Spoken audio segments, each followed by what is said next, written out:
All right, let's address this right off the bat. I am using a 2x4 to make a cutting board, and I know what all you hardwood purists are gonna say. Oh, you can't use that, the open grate. Hey, I don't care. I love the way the Douglas fir looks, and I'm gonna do it anyways. You see, most people will tell you not to use 2x4s to make cutting boards. They'll say it's too soft, the grain is too open, too whatever. And they're not wrong, but here's the thing, they're not the ones trying to impress my wife.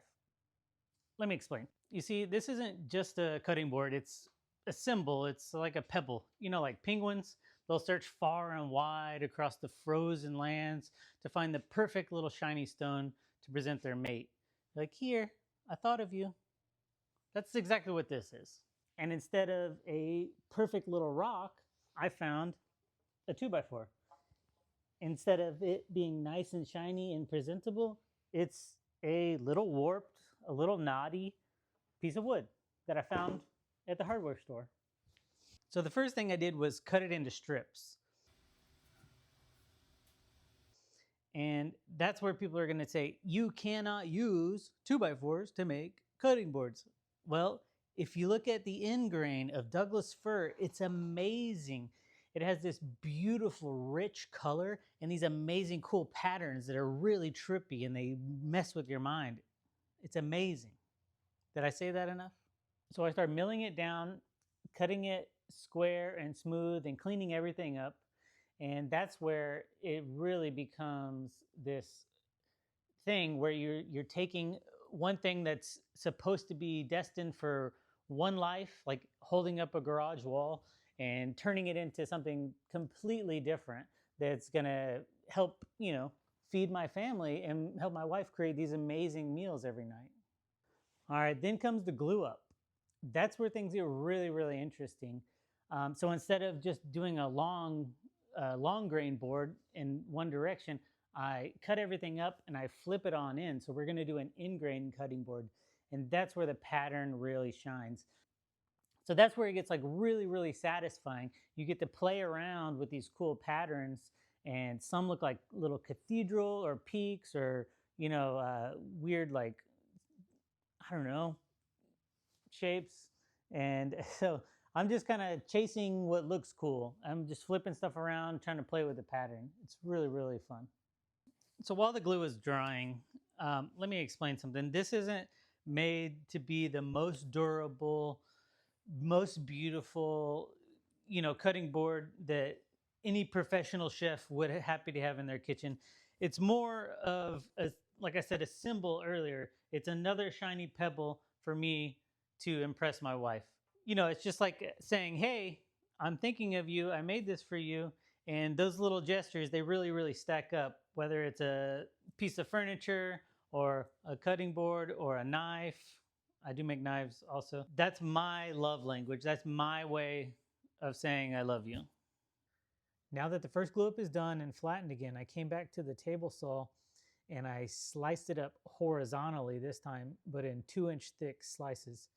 That way I can see the orientation of the end grain.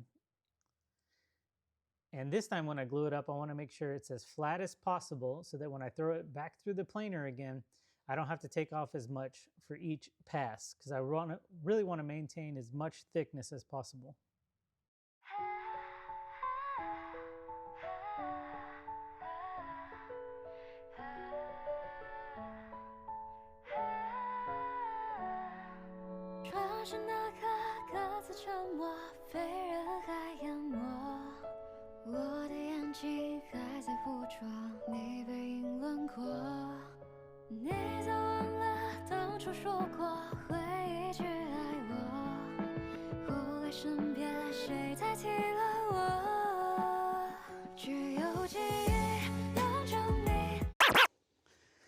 All right, now that the glue's dry, it's back to the chaos. I'm gonna go ahead and run the panel back through the planer again, and that's where it really, really comes to life. Everything is super, super smooth, and you really get a sense of what the cutting board is gonna look like in the end.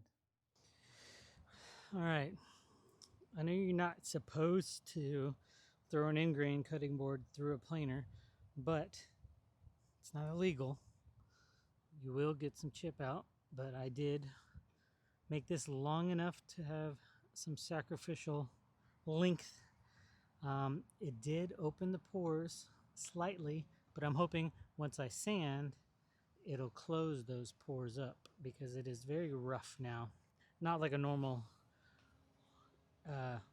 edge grain cutting board. This is very rough, like your mother. And that's where things really start to transform. It's no longer a 2x4 that life is long gone. It is now a beautiful piece of equipment that is earning its rightful home in our kitchen. So after squaring everything up, it's time for sanding. A lot of sanding.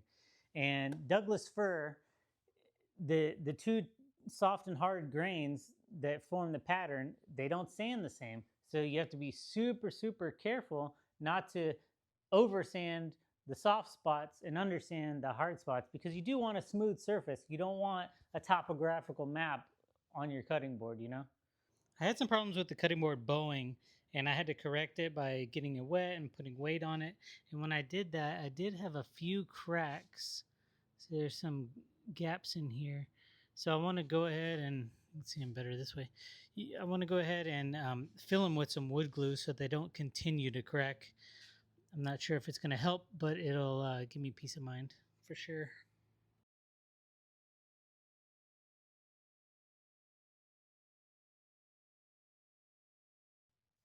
Now for my favorite part, oiling it up. I use food grade mineral oil, cutting board oil, just from Home Depot. It's just food safe oil. And it's really, really going to bring out that grain and just breathe life into this board. So I just loaded it up. And believe it or not, I put like 16 coats of oil on this thing, and it soaked up nearly half a bottle. So this open grain, in grain cutting board just was thirsty. She was thirsty. It's barely even been 30 seconds and it's already soaked up all that oil. So I knew this wood was gonna be kind of porous, more than like walnut or whatever, but damn, like immediately.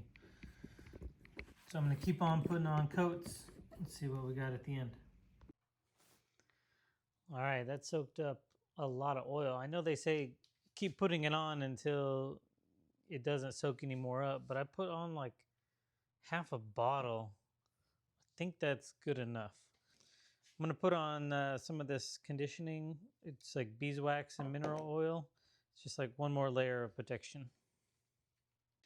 You know, now, at this point, this 2x4 is looking pretty sexy, if I do say so myself. Is it perfect? No. Is it traditional? Definitely not. But here's the thing, like if you do things the right way all the time, you're never going to learn. You got to step out of your box. You got to go against the grain a little, and you got to learn something.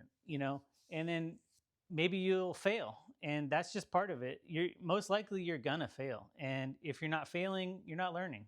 And that's always what I've said to myself secretly every time I fail. So maybe this isn't the cutting board you're supposed to make, but I did it my way. I didn't do it for me. I didn't do it for you. I did it for her. And this is just one more pebble for her. And I think she's going to like it.